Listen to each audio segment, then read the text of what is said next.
அரசியல் மேடை நேயர்களுக்கு அன்பு வணக்கம். இன்று நம்மோடு இணைந்திருக்கிறார் அண்ணாமலை அவர்களின் தீவிர ஆதரவாளர், அண்ணாமலை அவர்களின் நம்பிக்கைக்குரியவர் திரு அக்னி ராஜேஷ் அவர்கள். அவரிடம் கேட்பதற்கு நிறைய கேள்விகள் இருக்கிறது, வாருங்கள் அவரிடம் கேட்போம். சார் வணக்கம். சார் வணக்கம்.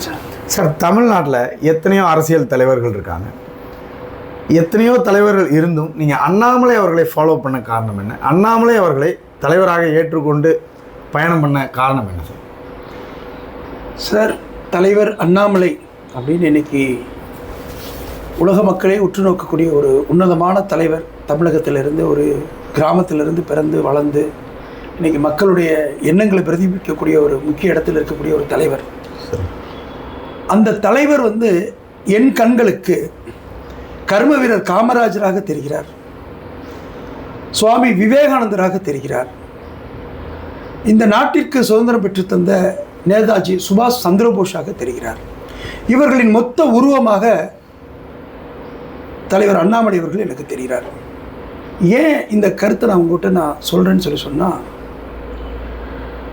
2020ஆம் வருடம் ஆகஸ்ட் மாதம் நடந்த ஒரு சம்பவம் என் வாழ்க்கையில் மிகப்பெரிய ஒரு என்ன சொல்கிறதுங்கன்னா, என் வாழ்க்கையில் மட்டும் இல்லைங்க, தமிழக இந்திய அரசியல்லையே ஒரு மாற்றத்தை ஏற்படுத்தக்கூடிய ஒரு நாளாக எனக்கும் அவருக்குமான அந்த ஒரு சந்திப்பும் அந்த ஒரு கலந்துரையாடலும் எங்களுக்குள்ளே இருந்ததுங்க.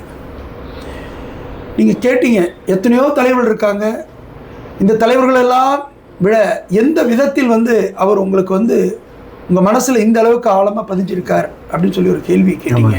ஆமாம். அவருடைய எண்ணங்கள், சிந்தனைகள் இன்னைக்கு முழுமையாக மக்களுக்கு போய் சேரலைங்க. தமிழக மக்களுக்கும் சரி, உலக மக்களுக்கும் சரி, அவருடைய எண்ணங்கள், சிந்தனைகள் முழுமையாக போய் சேரலைங்க. முழுமையாக போய் சேர்ந்துருச்சுன்னு சொன்னால், என் கண்களுக்கு எப்படி அவர் இந்த கர்ம வீரர் காமராஜராக, சுவாமி விவேகானந்தராக, நேதாஜி சுபாஷ் சந்திர போஸாக தெரிகிறார் என்று சொல்கிறீரோ, இந்த மொத்த உருவமாக தெரிகிறார் என்று சொன்னால் அதுதான் அத்தனை பேருக்குமே தெரியுங்க. ஏன் இவ்வளோ தூரம் நான் அழுத்தமாக சொல்கிறேன்னு சொன்னீங்கன்னா, இப்போது இந்த நாட்டுக்காக நீங்கள் ஒரு சேவை பண்ணணும் அப்படின்னு நீங்கள் நினச்சிங்கன்னா, எந்த அளவுக்கு அந்த சேவை இருக்கும், இல்லை எனக்கு இருக்கும், இல்லை இதை பார்த்துட்ருக்க நேர்கள் இருக்கும் அப்படின்னு யோசிச்சிங்கன்னா, நம்மளுடைய நேரத்தை கொஞ்சம் கொடுக்க முடியும், சரிங்களா? நம்மளுடைய பொருளாதாரமாக இருக்க விஷயங்களை கொடுக்க முடியும், சரிங்களா? மக்களுக்கு விழிப்புணர்வு ஏற்படுத்தக்கூடிய விஷயங்கள் பண்ண முடியும். இதெல்லாம் ஒவ்வொருத்தரும் ஒவ்வொரு விதத்தில் பண்ண முடியும். ஆனால் கற்பனையில் கூட நினச்சி பார்க்க முடியாத விஷயமா அவர் ஐபிஎஸ் பதவியை விட்டுட்டு வந்ததுக்கப்புறம் பொது வாழ்க்கைக்கு வரணுன்ற ஒரு முடிவு எடுத்த சமயம் நடந்த ஒரு விஷயம், ஒரு சம்பவங்கிறது இன்றைக்கி இந்த உங்களுடைய நேயர்கள் வாயிலாக, உங்களுடைய இந்த காணொளி காட்சி மூலமாக தமிழக மக்கள் மட்டும் இல்லைங்க, உலக மக்களே தெரிஞ்சுக்கணுங்கிறதாக இந்த விஷயத்தை நான் பகிர்ந்துக்கிறேன். ஏன்னா தலைவர் அவர்களுக்கும் எனக்கும் நடந்த அந்த சந்திப்பு, அந்த உரையாடல் என்பது மிக மிக யாரும் இல்லாமல் எங்கள் இருவருக்கும் இடையே நடந்த ஒரு உரையாடல். எதற்காக ஐபிஎஸ் பதவியை விட்டுவிட்டு வந்தீர்கள்? 36 வயதில் இருக்கிறீர்கள். இந்த நாட்டிற்காக, இந்த நாட்டு மக்களுக்காக சேவை செய்யக்கூடிய ஒரு அருமையான வாய்ப்பு உங்களுக்கு ஐபிஎஸ் பதவி கிடைத்தது. எதற்காக இந்த சிறிய வயதில் விட்டுவிட்டு வந்தீர்கள்? உங்களுடைய பெற்றோர்கள், உங்களுடைய குடும்பத்தினர், அவருடைய எதிர்பார்ப்பை எல்லாம் நீங்கள் புறந்தள்ளி விட்டு அந்த பதவியை ரிசைன் பண்ணிட்டு வந்திருக்கீங்க. நீ பொது வாழ்க்கைக்கு வரணுன்ற ஒரு முடிவு எடுக்கிறீங்க அப்படின்னு தலைவரோட பேசுகிறப்போ தலைவர் சொன்னார், இந்த நாட்டிற்காக சுதந்திரத்திற்கு பாடுபட்டவர்கள் எத்தனையோ பேர் தன் உயிரை இழந்திருக்கிறார்கள், எத்தனையோ பேர் உடைமையை இழந்திருக்கிறார்கள், எத்தனையோ பேர் தன்னுடைய உடல் உறுப்புகளை இழந்திருக்கிறார்கள், தங்கள் வாழ்வாதாரத்தை இழந்திருக்கிறார்கள். இவர்கள் எவரும் தன் குடும்பம், தன் சுற்றார், தன் உற்றார், உறவினர்கள், தன் சமூகம் என்ற ஒரு குறிய எண்ணத்தோடு மட்டும் நின்று விடவில்லை. அவருடைய சிந்தனை எல்லாம் எதிர்கால சந்ததியை பற்றி, எதிர்கால இந்தியாவை பற்றி, மக்களுடைய நலனை பற்றிய ஒரு முன்னெடுப்பாகத்தான் இருந்தது. எவருக்கும் சுயநலம் கிடையாது. அதனால்தான் பலர் இன்னுயிரை ஈத்தார்கள். இன்றைக்கு தமிழகத்தில் இருக்கக்கூடிய, நாட்டில் இருக்கக்கூடிய அவலங்கள் என்பது உங்களுக்கு ஏற்றுக்கொள்ள முடிகிறதா? போதை கலாச்சாரமாக இருக்கட்டும், ஊழலாக இருக்கட்டும், எதிர்கால சந்ததிக்கான வாழ்க்கை முறை வாழ்வதற்கான இயலாத ஒரு சூழலாக இருக்கட்டும், ஏதேனும் உங்களுக்கு இன்றைக்கு இருக்கக்கூடிய சூழல் சரியாக படுகிறதா என்று என்னிடம் கேட்டார். இல்லை என்று சொன்னேன். இதையெல்லாம் மாற்றுவதற்கு ஏன் நான் முயற்சி எடுக்கக்கூடாது? அவரவர் அவர் குடும்பம் அவர் சொந்தம் உற்றார் உறன்று வாழக்கூடிய இந்த காலத்திலே நான் என் உயிரை கூட இந்த தமிழக மக்களுக்காக தர வேண்டும் என்று முடிவு செய்து எனது ஐபிஎஸ் பதவியை விட்டுவிட்டு வந்தேன் என்று சொன்னார். ஒரு நேர்மையான ஊழலற்ற ஒரு நல்ல ஆட்சி அமைய வேண்டும் என்று பொது வாழ்வில் அடியெடுத்து வைத்தவன் நான். இந்திய இராணுவத்தோடு 30 நாட்கள் நான் பயிற்சி பெற்றவன். தேசப்பற்று எனக்கு அதிகமாக இருந்த காரணத்தினால் நாட்டுப்பற்றோடு அவரிடம் பேசிய அந்த நிகழ்வு என்னை ஒரு கணம் புரட்டி போட்டு விட்டது. என் கண்களில் கண்ணீர் வழிந்தது. இப்படிப்பட்ட ஒரு மாமனிதரா நாம் என்னெல்லாம் நாம் நினைக்கிறோம் நாட்டில் ஒரு மாற்றம் வர வேண்டும் என்று, அதையெல்லாம் அப்படியே உள்வாங்கி 36 வயதில் தனது ஐபிஎஸ் பதவியை விட்டு இப்படி வந்திருக்கிறாரே, இவர் உண்மையிலேயே சாதாரண மனிதர் அல்ல என்று நான் வியந்து போனேன். அன்று நான் முடிவு செய்தேன், இவரை உயர்ந்த இடத்தில் உட்கார வைத்து அவருடைய எண்ணங்கள் சிந்தனைகள் இந்த நாடு முழுமைக்கும் கிடைக்க வேண்டும், அதற்கு நான் ஒரு கருவியாக இருக்க வேண்டும் என்று முடிவு செய்து அன்று தொடங்கிய எனது பயணம் இன்றும் மிகவும் அதிகமாக நீடித்து நிலைத்து நிற்கிறது. அதாவது சார், நீங்கள் நினைச்சதை அவர் ரிஃப்ளெக்ட் பண்ணியிருக்காரு, அதனால இவரை நீங்கள் ஃபாலோ பண்ண ஆரம்பிச்சிட்டீங்க. என்னுடைய நான் பல நாள் நினச்சதுன்னா, பல நாள் அந்த நாட்டை நினச்சி ஊழல் தேர்தலில் மக்களுக்கு வாக்கு பணம் கொடுக்குறாங்க, நாடே எப்படி ஆகிப்போச்சு, பல நாட்கள் நான் தனிமையில் அழுதுருக்கேன். அந்த அளவுக்கு நான் அந்த நாட்டை நேசிக்கிறேன், இந்த பூமியை நேசிக்கிறேன். அப்படிப்பட்ட ஒரு மனிதன் இந்த மாதிரி இருக்கக்கூடிய நிகழ்வு மாறணும்னு ஒரு மாற்றத்துக்காக தன்னுடைய குழந்தைகளுடைய எதிர்காலத்தை பற்றி யோசிக்காமல், தன்னுடைய மனைவி, தன்னுடைய அப்பா அம்மா இவங்களுடைய ஆசைகளை எல்லாத்தையும் புறந்தள்ளி விட்டு ஒரு உயர்ந்த பதவி, கர்நாடக டிஜிபியாக இருக்கலாம், கர்நாடக மக்களே இவருடைய நேர்மையை பார்த்து கர்நாடக சிங்கம்னு கொண்டாடின மனிதர் தூக்கி போட்டு வந்திருக்காருன்னா சாதாரண விஷயமா? எவ்வளோ பெரிய தியாகத்தை மக்களுக்கு பண்ண வந்திருக்கார். சரி, இப்போ அவர் மாநில தலைவராக, பாஜகவோட மாநில தலைவராக இருக்கும்போது நீங்கள் அதே பீரியடில் நீங்கள் அந்த ஸ்போர்ட்ஸ் விங்கோட மாநில துணைத் தலைவராக இருந்தீங்க சார். அப்போது எண்மண் எண்மக்கள் யாத்திரை போனார். யாத்திரை போகும்போது நீங்கள் 234 தொகுதி நீங்கள் அவர் கூட போனீங்க. அதில் உங்களுக்கு கிடைத்த அனுபவம் சார், நீங்கள் பார்த்தது, நீங்கள் நெகிழ்ந்தது, அது உங்களுக்கு கிடைத்த அனுபவம். எண்மண் எண்மக்கள் யாத்திரை சரி, ஒரு மிகப்பெரிய ஒரு மாற்றத்திற்காக தலைவர் 234 தொகுதிக்கும் மக்களை நேரடியாக சென்று சந்திக்க வேண்டும் என்று முடிவு செய்து நடத்திய யாத்திரை. சரி, அந்த யாத்திரைக்கு முடிவு செய்த பின்பு என்கிட்ட சொன்னாங்க, பிரதர் நீங்கள் தமிழகம் முழுவதும் 234 தொகுதிக்கு என்னோட நீங்கள் வரணும்னு சொன்னாங்க. என்னுடைய அன்பிற்கினிய அமர் பிரசாத் ரெட்டி அவர்கள் அன்னைக்கு விளையாட்டு பிரிவுடைய மாநில தலைவர். சரி, அவர் இதுக்கு கோஆர்டினேட்டராக இருந்தாங்க. என்னையும் ஜாயின்ட் கோஆர்டினேட்டராக போட்டு இந்த நிகழ்வில் கலந்துக்கக்கூடிய ஒரு நிகழ்வு தான் தலைவர் அண்ணாமலை அவர்கள் என்னை கலந்துக்கணும்னு சொல்லி கொடுத்த வாய்ப்பு. அந்த யாத்திரை வெயில் காலத்தில் தொடங்கி மழைக்காலம் வரை தொடர்ந்து நடந்த யாத்திரை. எந்த காரணத்திற்காகவும் யாத்திரை நிற்கக்கூடாது என்ற காரணத்திற்காக தொடர்ந்து நடந்த யாத்திரை. சாதாரண ஒரு நிகழ்வு இல்லை. அந்த மாதிரி ஒரு கடுமையான முயற்சி தலைவர் அண்ணாமலை அவர்கள் எடுத்த முயற்சி. அந்த யாத்திரையில் பார்த்திங்கன்னா பல ஊர்களில் படித்த மக்கள் இருந்த ஊர்லேயும் சரி, கிராமத்துலேயும் சரி, தலைவர் அண்ணாமலை அவர்கள் யாத்திரை வர்றாங்கன்னு சொல்கிற அந்த பாதையில் மணிக்கணக்காக சேர் போட்டு மக்கள் உட்காந்துருந்தாங்க. நான் அவங்களுடைய மனசை போய் தெரிஞ்சுக்கிறதுக்காக நான் போய், ஏன்னா எனக்கு ஒரு ஏக்கம், துடிப்பு, இந்த தலைவர் தானே உயர்ந்த இடத்துல உட்காரணும், அப்போ தானே நாட்டு மக்களுக்கு நம்ம நினைக்கக்கூடிய தலைவர், அப்போ தானே நாட்டு மக்களுக்கு எல்லாம் நல்லது நடக்கும் அப்படின்னு நினைக்கக்கூடிய. அப்போ அந்த மக்கள்கிட்ட போய் கேட்குறேன், எவ்வளோ நேரமாக இருக்கீங்க? கோயம்புத்தூரில் ஒரு பெண்மணி குழந்தைய வச்சுட்டு, நம்ப முடியாது, பால் கொடுக்கறதுக்கு அந்த பாட்டிலோடு வச்சுட்டு 4 மணி நேரம் காத்திருந்தாங்க தலைவர் அண்ணாமலை அவர்களை பார்க்கறதுக்காக. ஸ்ரீவில்லிபுத்தூர் பக்கத்தில் அந்த பகுதியில் பார்த்தீங்கன்னா ஒரு பெரியவர், கிட்டத்தட்ட ஒரு 85 வயசு இருக்கும், அவர் 3 மணி நேரமாக உட்காந்துருக்காரு. இவங்கள்டெல்லாம் கேட்குறப்போ அவர் சொன்னார், அந்த பெரியவர் சொன்னார், எம்ஜிஆர் வரப்போ இப்படியெல்லாம் ஒரு எழுச்சி இருந்ததுங்க, அதுக்கப்புறம் நாங்கள் தலைவர் அண்ணாமலை அவர்களை தான் இப்படி பார்க்குறோம் எனக்கு அவர் ரொம்ப பிடிக்கும் அப்படின்னு சொன்னாங்க. இது மக்கள்கிட்ட ஒரு மிகப்பெரிய ஒரு மாற்றத்திற்கான தலைவர் இவர் தான் அப்படின்னு சொல்லி வயதானவர்கள்ட்டையும் சரி இன்றைக்கி இருக்கக்கூடிய தலைமுறையிலையும் ஒரு நம்பிக்கை விதைத்த ஒரு நிகழ்வாக தான் அந்த யாத்திரையில் நான் கண்ட நிகழ்வு. அது மட்டும் இல்லைங்க, யாத்திரைன்னா சாதாரண ஒரு யாத்திரை இல்லை. தலைவருடைய இந்த நேர்மை, அவருடைய உழைப்பு, அவருடைய மக்களுக்காக அவர் எடுத்திருக்கிற முயற்சியை எல்லாரும் நேசிக்க ஆரம்பிச்சிட்டாங்க இல்லைங்களா. பல ஊர்களில் பார்த்தீங்கன்னு சொன்னால் யாத்திரை காலையில் தொடங்கணும். காலையில் ஒரு 7 மணிக்கு யாத்திரை நாங்கள் புறப்பட்டு ஒரு இடத்துக்கு போகணும்னு சொன்னால் காலையில் 5:30 மணி 6 மணிக்கே எல்லாம் அவங்கள பார்க்க வந்துடுவாங்க. எல்லாம் அங்கே வந்துடுவாங்க. அதை முடிச்சுட்டு அவர் யாத்திரை கிளம்பணும். யாத்திரையை முடிச்சுட்டு அடுத்த ஊருக்கு போகணும். இந்த இன்பிட்வீன் டைமில் பார்த்தீங்கன்னா சாப்பாடு இருக்கும், அவரால் சாப்பிட முடியாது. இரவு யாத்திரையை முடிச்சுட்டு மீட்டிங் முடிச்சு ரூம் போவோம், அங்கெல்லாம் வந்துடுவாங்க. ரூம் இருக்கும், அவரால் தூங்க முடியாது. உணவை மறந்து உறக்கத்தை மறந்து சின்னஞ்சிறு குழந்தைகளை போய் வீட்டில் பார்க்கக்கூடிய கூட இருக்க வேண்டிய வயதில் குழந்தைகளை மறந்து மனைவியை மறந்து தாய் தந்தையை மறந்து மக்களை நேசித்த ஒரு ஒப்பற்ற தலைவர் அப்படிங்கிறத அந்த நிகழ்வில் தமிழ்நாடு மக்களே அதை பார்த்தாங்க. உணர்வுபூர்வமாக அதை மக்கள் பார்த்தாங்க. தலைவர் ஃபஸ்ட்டு ஸ்டார்டிங்கில் வந்தால் ஈவினிங் ஆகிடும். ஈவினிங் ஆகிட்டோன்னே இருட்டாயிடுச்சுன்னா தலைவருக்கு சரியாக ஃபேஸ் தெரியாது. அப்போ இந்த லைட்டெல்லாம் பிடிக்க வேண்டிய ஒரு சூழ்நிலை ஒரு தம்பி பிடிச்சிருந்தார். அவருக்கு சரியாக பிடிக்க முடியல.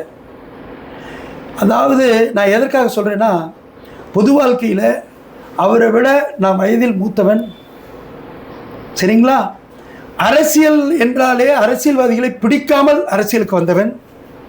அவருடைய முகம் தெரிய வேண்டும் என்பதற்காக அந்த டார்ச் லைட்டை அவர் முகத்தில் லைட்டை பிடிச்சுக்கிட்டு 3, 4, 5 கிலோமீட்டர் நடக்கிறாரோ 5 கிலோமீட்டருக்கும் அவருக்கு லைட்டை பிடிச்சு மக்கள் பார்க்கணும்னு சொல்லி பின்னாடியே நடப்பேன். அடுத்தது ரோப்பில் மக்கள் எவ்வளோ கூட்டங்கிறீங்க, பார்த்தவங்க நிற்க மாட்டாங்க, கூடயே வருவாங்க. அவங்கள நில்லுங்கன்னு சொல்லி பார்க்கணும். நான் உணர்ந்த அந்த தலைவர் இந்த நாட்டு மக்களும் உணரணும்.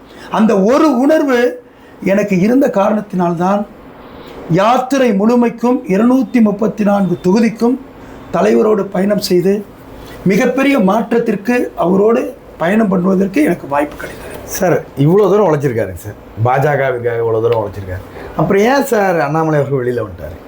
தலைவர் அண்ணாமலை அவர்கள் பாரதிய ஜனதா கட்சியிலிருந்து ஏன் வெளியில் வந்தாருன்னா, நிறைய காரணங்கள் இருக்குது. ஆனால் எல்லாத்துக்கும் அடித்தளமான ஒரே ஒரு காரணம், அவர் தமிழக மக்களுக்கு மாற்றத்திற்காக மட்டுமே IPS பதவியை விட்டுவிட்டு வந்த மனிதர். எந்த நோக்கத்திற்காக வந்தாரோ, எந்த நோக்கம் நிறைவேறி தமிழகத்தில் ஒரு மாற்றத்தை உருவாக்கி தமிழக மக்கள் தமிழக வளர்ச்சி நன்றாக இருக்க வேண்டும் என்று நினைத்தாரோ அதை முழுமையாக பாரதிய ஜனதா கட்சியிலிருந்து செயல்படுத்தக்கூடிய சூழல் அங்கு இல்லை. அவருடைய எண்ணங்களுக்கு நேர்மாறான செயல்பாடுகள் தொடர்ந்து நடந்து வந்த காரணத்தினால் மனசாட்சியோடு தான் இருந்த கடைசி நிமிடம் வரை ஏற்றுக்கொண்ட தன்னை நம்பியவர்களுக்கு எந்த விதத்திலும் பாதிப்பு ஏற்படாத வகையில் அந்த இயக்கத்தில் இருந்துவிட்டு உரிய மரியாதையை கொடுத்து பொறுப்பாக தனது ராஜினாமா கடிதத்தை நேரில் சென்று அதற்கான காரணங்களை முழுமையாக விளக்கிவிட்டு அதை ஏற்றுக்கொள்ள வேண்டுகோள் வைத்து ராஜினாமா செய்துவிட்டு ஒரு தலை நிமிர்ந்த தமிழ் மகனாக தமிழ்நாட்டுக்கு சேவை செய்வதற்காக தான் நினைத்த மாற்றத்தை உருவாக்குவதற்காக இந்த சமுதாயத்தில் வரக்கூடிய இளைஞர்கள் நேர்மையானவர்கள் தன்னை நம்பி வருவார்கள் என்ற நம்பிக்கையோடு, ஒற்றை நம்பிக்கையோடு, எந்த விதமான எதிர்பார்ப்பும் இல்லாமல், எந்த விதமான பின்புலமும் இல்லாமல் முழுமையாக அர்ப்பணிப்பு உணர்வோடு சேவை செய்வதற்காக கட்சியிலிருந்து வெளியேறி தனியாக இயக்கத்தை காண்பது என்று முடிவு செய்து இன்றைக்கு வீத லீடரில் அனைவரையும் தன்னார்வலர்களாக நீங்கள் எல்லாம் உறுப்பினராக சேர வேண்டும் என்ற வேண்டுகோளை வைத்து இயக்கமாக இன்றைக்கு தொடங்கி இருக்கிறார்.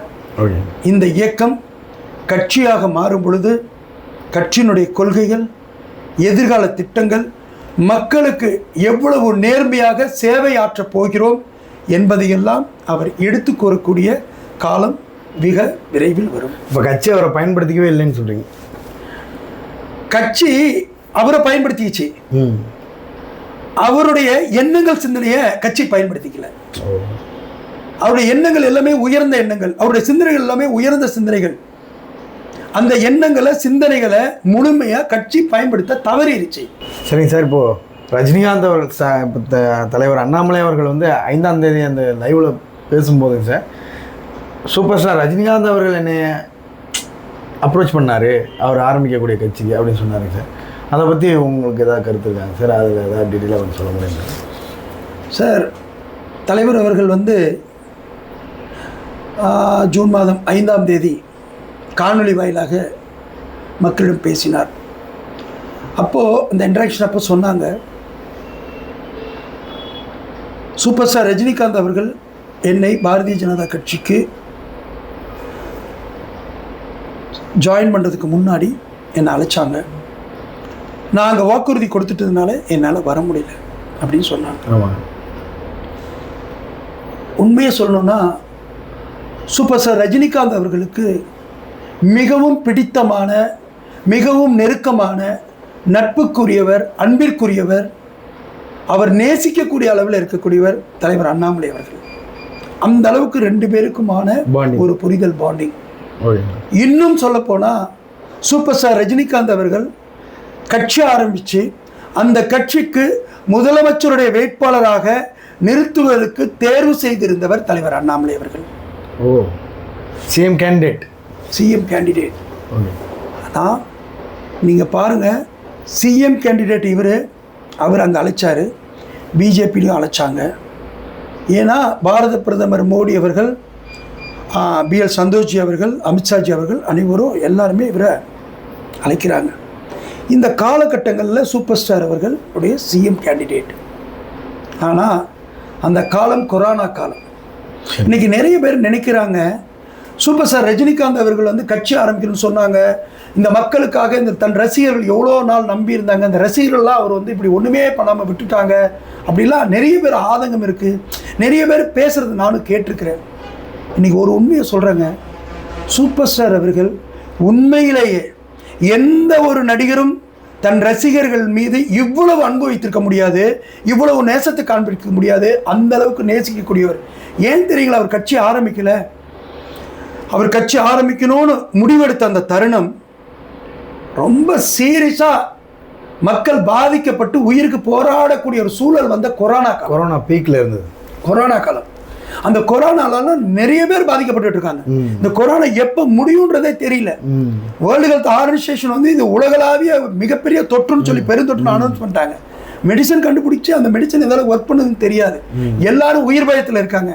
இந்த சூழல் தான் இவர் வந்து நீண்ட நாட்களாக தன்னுடைய ரசிகர்கள், தன் மக்களுக்கு, தமிழ்நாட்டுக்கு சேவை பண்ணணுன்ற சூப்பர் ஸ்டார் நினைச்ச அந்த கட்சி என்ற நினைவு. இவர் அறிவித்த உடனே இந்த கோவிட் வந்துருச்சு. இந்த கோவிட் வந்த உடனே சூப்பர் ஸ்டார் அவங்க தன்னுடைய கட்சி ஆரம்பிக்கக்கூடிய இந்த நிகழ்வால், பொதுமக்களை சந்திக்கக்கூடிய கூட்டத்தினால ஒரு ரசிகர்கள் கூட, ஒரு பொதுமக்கள் கூட உயிர் போயிடக்கூடாது, தன்னால் ஒரு உயிர் கூட போகக்கூடாதுன்னு தன் ரசிகர்களையும் இந்த தமிழக மக்களையும் நேசித்த ஒரு அற்புதமான மனிதர் சூப்பர் ஸ்டார் ரஜினிகாந்த் அவர்கள். ஆனால் கால சூழல், தலைவர் சிஎம் கேண்டிடேட்டை போடுறாங்க. எல்லா தலைவரும் ஏற்கனவே சொன்னாங்க, நான் அங்கே உறுதி கொடுத்துட்டேன், பிஜேபியில் ஜாயின் பண்ண சொல்லிட்டேன், என்னால் அதை மாற முடியும்னு சொல்லிட்டாங்க. இங்கே கொரோனா பெருந்தொற்று, இந்த பிரச்சனை. சூப்பர் ஸ்டார் அவர்களுக்கு ஏற்கனவே உடல் ப்ராப்ளம் இருந்து அவங்க போய் ட்ரீட்மெண்ட்டில் இருக்காங்க. அவங்களுக்கும் அது ஆபத்தான சூழ்நிலை. இதையெல்லாம் கருத்தில் கொண்டு தான் மக்களுக்கும் ரசிகர்களுக்கும் எந்த விதத்திலையும் என்ன இன்னைக்கு கட்சி ஆரம்பிக்கலாம், ஒரு சூப்பர் ஸ்டார் வந்து கட்சி ஆரம்பிக்க ஒரு சொல்லிட்டு விட்டுட்டார் அப்படின்ற ஒரு குறைய மட்டும் தான் பேசுவாங்க. ஆனால் அவரால் ஒருவர் கூட பாதிக்கப்படல, உயிர் பாதிப்பு வரல கொரோனா காலத்தில். அதனால தான் அந்த சூழல். தலைவர்கள் சொன்னது உண்மை. சூப்பர் ஸ்டார் ரஜினிகாந்த் அவர்கள் அன்றைக்கு இந்த கொரோனா தொற்று இல்லாமல் இருந்திருந்து கட்சியை ஆரம்பித்திருந்தால் தலைவர் அண்ணாமலை அவர்கள் தமிழகத்தினுடைய சிஎம் கேண்டிடேட். நிச்சயமாக சூப்பர் ஸ்டார் அவர்களுடைய எண்ணம், கனவு, லட்சியம் பொதுமக்களுக்கு சேவை செய்ய வேண்டும் என்று நினைத்த அத்தனையும் தலைவர் அண்ணாமலை அவர்கள் மூலமாக நிறைவேறியிருக்கும். தலைவர் அண்ணாமலை அவர்கள் தமிழகத்தினுடைய முதலமைச்சராக பொறுப்பேற்று மக்களுக்கு சேவையாற்றியிருப்பார். சார், இப்போது திருப்பி அண்ணாமலை அவர்கள் வீத லீடர்ஸ் அப்படின்ற ஒரு இயக்கத்தை ஆரம்பிச்சிருக்காரு சார். அதில் ஒரு 17.5 லட்சம் பேரை தாண்டி போயிட்டுருக்குங்க சார் உறுப்பினர் எண்ணிக்கை. இப்போ நம்ம பேசிக்கொண்டிருக்க இந்த நேரத்தில் இதில் எந்த மாதிரி பீப்புள்ஸ் இதில் வந்து சேர்றாங்க சார் அப்படின்னு நீங்கள் நினைக்கிறீங்க? எந்த மாதிரி பீப்புள்ஸ், எந்த டைப்ஸ் ஆஃப் பீப்புள் இதில் வந்து சேர்றாங்க சார்? அதாவது இன்றைக்கி பார்த்தீங்கன்னா 17,73,000 இந்த நிமிஷம் நம்ம பேசிகிட்டு இருக்கிறப்போ இவ்வளோ மக்கள் வந்து இன்றைக்கி வந்து தேடி வந்து இதில் வாலண்டியராக இணைஞ்சிக்கிட்டே இருக்காங்க. இப்போ தான் சட்டமன்ற தேர்தல் முடிஞ்சு ஆட்சி மாற்றம்லாம் நடந்திருக்கு. ஆமாங்க. இப்போ இவ்வளோ சீக்கிரமாக இவ்வளோ மாற்றம் நடந்த உடனே இவ்வளோ மக்கள் என்ன மாற்றத்தை விரும்புகிறாங்க? அப்போது ஒரு படித்த, ஒரு பண்புள்ள, ஒரு நேர்மையான தலைவர் தமிழகத்தை வந்து பல மடங்கு வளர்ச்சி பாதைக்கு எடுத்துகிட்டு போக முடியும் அப்படிங்கிற நம்பிக்கை தெரியுது இதில். அப்போ வந்து தாவேகா இப்போ வெற்றி பெற்றது இதை வந்து மக்கள் மாற்றமாக நினைக்கலையாங்க சார்? அதாவது 2 திராவிட கட்சிகளும் மாறி மாறி ஆட்சி செய்து தமிழகத்தில் வளர்ச்சி பாதைக்கு இட்டு சென்றதை விட தமிழகத்துக்கு வீழ்ச்சி பாதைக்கு அழைத்து சென்றது தான் அதிகம் என்பதை மக்கள் நம்பினார்கள். சரிங்க சார். இதுதான் உண்மையும் கூட. கர்ம வீரர் காமராஜர் சொன்னதை போல 2 திராவிட கட்சிகளும் ஒரே குட்டையில் உரிய மட்டைகள் என்று சொன்னார். இந்த சிந்தனை மக்களுக்கு இருந்தது. இந்த சிந்தனையை இந்த சிந்தனையை தமிழகத்தில் மேலோங்குவதற்கும் திராவிட கட்சிகளுடைய ஊழலை அம்பலப்படுத்தியதிலும் மிகப்பெரிய பங்கு தலைவர் அண்ணாமலை அவர்களுக்கு தான். அவருடைய முழு உழைப்புமே தமிழக மக்களுக்கு சென்று சேர்ந்த காரணத்தினால்தான் மக்கள் மாற்றத்தை விரும்பினார்கள். 2 திராவிட கட்சிகளும் வேண்டாம் என்று விரும்பினார்கள். விதை போட்டது அண்ணாமலைங்கிறீங்க? 100%. சார், இப்போது நான் கேட்டதுங்க சார், தாவேகா மாற்றத்துக்காக வந்துருச்சு, அப்போ வந்து இவ்வளோ பேர் சேர்றாங்க, அப்படி இருந்து இவ்வளோ பேர் சேர்றாங்கன்னா மக்கள் அப்போ இன்னொரு ஏதாவது மாற்றத்தை 100% அதான உண்மை. நான் அதை தான் உங்கள்கிட்ட சொன்னேன். அதாவது 2 திராவிட கட்சிகளும் வேண்டாம்னு நினச்சாங்க. இன்னும் சொல்ல போனால் எனக்கு தெரிந்த நிறைய பேர் சொன்னாங்க, உங்கள் தலைவர் எதுக்கு மாற்றிட்டாங்க, உங்கள் தலைவர் எதுக்கு மாற்றினாங்க, நாங்கள்லாம் உங்கள் தலைவருக்கு தானே ஓட்டு போடலான்றதோம், உங்கள் கட்சிக்குன்னு இல்லை, கட்சியை மீறி உங்கள் தலைவர் தானே ஓட்டு போடலான்றதோம், இப்போ உங்கள் தலைவரே இல்லை, இந்த தடவை நாங்கள்லாம் மாற்றி ஓட்டு போட போகிறோம் அப்படின்னு நிறைய பேர், கட்சி சாராத நடுநிலையாளர்கள், அவங்களாம் பெரிய பெரிய பிஸ்னஸ் பீப்புள், அவங்களாம் நியூட்ரல் பீப்புள், அவங்களாம் அரசியலுக்கு சம்மந்தம் இல்லாதவங்க, அவங்கெல்லாம் அப்படி தான் சொன்னாங்க. அவங்க எல்லாமே மாற்றத்திற்கான ஒரு தலைவராக நம்பினது, நினைத்தது தலைவர் அண்ணாமலை அவர்களை மட்டும்தான். அவரே அந்த இடத்துல சிஎம் கேண்டிடேட்டா இல்லை. தலைவரே சிஎம் கேண்டிடேட் கிடையாதுங்க. அப்போ மக்கள் வந்து ஒரு மாற்றம் வேணும்னு நினைச்ச ஒரு தலைவர் அங்கே இல்லை. அதனால இந்த 2 திராவிட கட்சிகளுக்கும் வேண்டாம் அப்படின்னு நினைச்சிட்டு மாற்றம் அந்த சூழலுக்கு எதை செய்ய முடியுமோ அதுதான் செஞ்சாங்க. ஆனால் மக்கள் விரும்பிய உண்மையான மாற்றம் அதுவல்ல. அந்த உண்மையான மாற்றம் தலைவர் அண்ணாமலை அவர்கள் தான் வர வேண்டும்னு நினைச்சாங்க. அந்த மாற்றத்தை கொடுக்க முடியாதனால தான் 2 திராவிட கட்சிகளுக்கு மாற்றாக பண்ணாங்க. இப்போ பாருங்க, தலைவர் வந்து ஒரு இயக்கம் தான் ஆரம்பிச்சிருக்காரு, இன்னும் கட்சி கூட ஆரம்பிக்கல. இந்த கட்சி ஆரம்பிச்சதுக்கு அப்புறம் தமிழகத்தில் அத்தனை கட்சிகளும் வியந்து பார்க்க போகுது. அத்தனை கட்சிகளும் கட்சியா மாறுறப்ப நீங்க பாருங்க, இது ஒரு இயக்கம். இப்ப நான் வந்து பாரதிய ஜனதா கட்சியில அமைப்பு சார தொழிற்பில் மாநில துணைத் தலைவர் பொறுப்புல இருந்தேன். நான் இன்னைக்கு வந்து தலைவர் இயக்கம் ஆரம்பிச்ச உடனே வீத லீடர் வந்து ஜாயின் பண்ணிட்டேன். இன்னைக்கு என்னுடைய பொறுப்பு என்ன கேட்டீங்கன்னா, ஒரு சாதாரணமா மெம்பர், வீத லீடர்ல நான் ஒரு உறுப்பினர், ஒரு சேவகன். இந்த கோட்பாடில் தான் எந்த பொறுப்பில் இருந்தவங்க வந்தாலும் இன்னைக்கு உறுப்பினர் தான் செய்யப்படுறாங்க. யாருமே இங்கே தலைவர்கள் கிடையாது. அதாவது தலைவர் மீன்ஸ் அந்த கட்சியில ஏதாவது ஒரு பொறுப்புகள் இருந்து இல்லையா, அந்த மாதிரி ஒரு பொறுப்பாக இங்கே கிடையாது. வீத லீடர்ஸ் எல்லாருமே இங்கே தலைவர்களாக உருவாக்கக்கூடிய லெவலில் எல்லாருமே வரணும். எல்லாம் நாம் தலைவர்கள்ன்ற எண்ணத்தோட ஒரு உறுப்பினராக செயல்படுறது தலைவரோட எண்ணம்.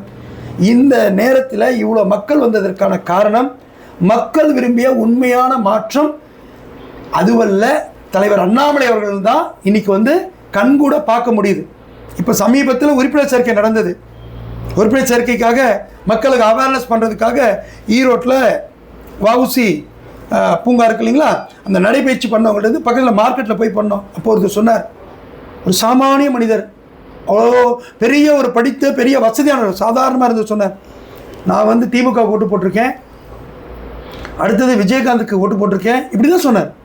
அடுத்தது விஜய்க்கு ஓட்டு போட்டேன், மாற்றம் வரணுங்க, அண்ணாமலை சார் வரணுங்க, நான் அண்ணாமலை சார் ஓட்டு போடுவேன்னு சொல்கிறார். அவர் எந்த கட்சியுமே சாராதவர்.